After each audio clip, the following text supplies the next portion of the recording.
முக்கியமான விஷயத்துக்கு தான் இந்த வீடியோ.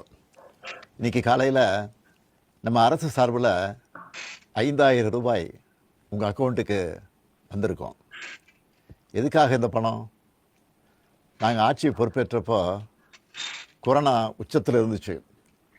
அதை சமாளித்து மக்களின் உயிரை காத்தது மட்டும் இல்லை, அவங்க வாழ்வாதாரத்தை காக்க 4,000 ரூபாய் நிவாரணத் தொகையையும் வழங்கணும்.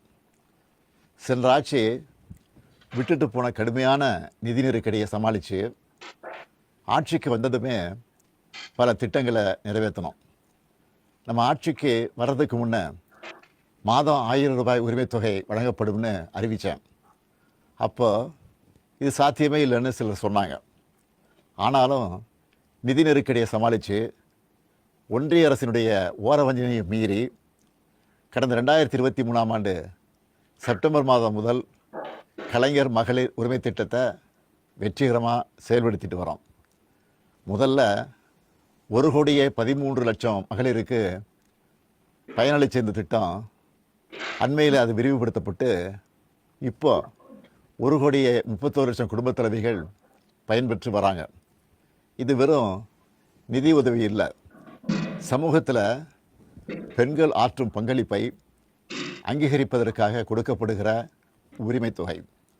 இந்த தொகையை வச்சு அன்றாட வீட்டு செலவுகள், குடும்பத்தில் ஏற்படும் மருத்துவ செலவுகள், குழந்தைகளுக்கான கல்வி செலவுகள் என பல அத்தியாவசிய செலவுகளை மகளிர் தாங்களே நிறைவு செய்ய இந்த திட்டம் வழிவகுத்துச்சு. அதனால தான் ஒவ்வொரு மாதமும் 15ஆம் தேதி என்பது ஒவ்வொரு குடும்ப தலைவியும் ஆவலோடு எதிர்பார்க்கிற நாளாக அமைஞ்சிருக்கு. இவ்வளவு சிறப்பு வாய்ந்த இந்த திட்டத்தை மற்ற மாநிலங்களும் பின்பற்றி வராங்க. இந்த உரிமை தொகையை மேம்படுத்தணும்னு நாம் செயல்பட்டு வந்தால் அதுக்கு எதிராக டெல்லியில் இருக்கக்கூடிய ஒரு கூட்டமும், தமிழ்நாட்டில் அவங்களுக்கு அடிமையாக இருக்கக்கூடிய இன்னொரு கூட்டமும் எதிர்வரும் சட்டமன்ற தேர்தலை காரணம் காட்டி அடுத்த 3 மாதத்துக்கு இந்த மகளிர் உரிமை தொகையை நிறுத்த சூழ்ச்சி செய்கிறதா தகவல் வருது. இது வச்சு நீதிமன்றத்தில் வழக்கு தொடரவும் சிலர் முயற்சி செய்வதாக செய்திகள் வருது. 1,31,00,000 மகளிர் உழைப்பை அங்கீகரிக்கிற இந்த திட்டத்தை 3 மாதம் நிறுத்தி வச்சா நீங்கள் எவ்வளவு சிரமங்களுக்கு ஆளாவீங்கன்னு உங்கள் வீட்டில் ஒருத்தனா இருக்கக்கூடிய எனக்கு நல்லா தெரியும். கடும் வெயிலில் வேலைக்கு போக கஷ்டமான கோடை காலத்தில் இந்த தொகை நிறுத்தப்பட்டால் உங்களுக்கு எவ்வளவு வலி ஏற்படும்னு என்னால் உணர முடியுது. உங்கள் மாதாந்திர செலவை எப்படி சமாளிப்பீங்க? உங்கள் குடும்பத்தில் நோய்வாய்ப்பட்டவங்களுக்கு மாத்திரை வாங்கி கொடுக்க முடியுமா? குழந்தைகள் தேர்வு எழுதுகிற காலத்தில் அவங்களுக்கு உணவு கொடுப்பதிலிருந்து தேவையான கல்வி செலவுகளை செய்ய முடியுமா? இந்த கஷ்டத்தை எல்லாம் நினச்சி பார்த்து தான் ஒரு முக்கியமான முடிவை எடுத்திருக்கிறேன்.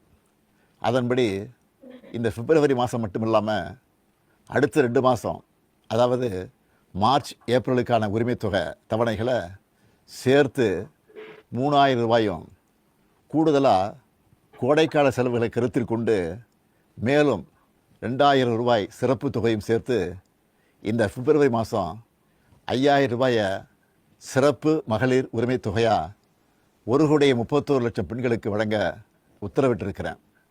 இந்த தருணத்தில் இன்னொரு அன்பான வேண்டுகோள்.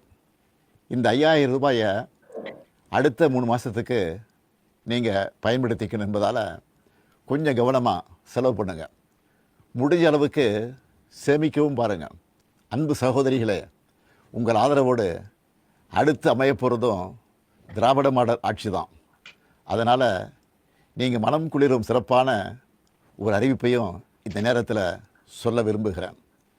அடுத்த திராவிட மாடல் 2.0 ஆட்சி காலத்தில் உங்களுடைய உரிமை தொகை 2,000 ரூபாயாக உயர்த்தி வழங்கப்படும். சொன்னதை செய்கிற முத்துவேல் கருணாநிதி ஸ்டாலின் கொடுக்கிற வாக்குறுதி இது. இதையும் எப்படி பண்ணுவோம்னு சிலர் கேட்கலாம். கடந்த ஆட்சியின் 10 ஆண்டுகளில் தமிழ்நாடு அடைய முடியாத பொருளாதார வளர்ச்சியை இந்தியாவே திரும்பி பார்க்க அளவுக்கு சாதித்து காட்டினவங்க நாங்கள். அதனால் எந்த தடை வந்தாலும் அதையெல்லாம் தாண்டி தமிழ்நாடே வெல்வோம் ஒன்றாக.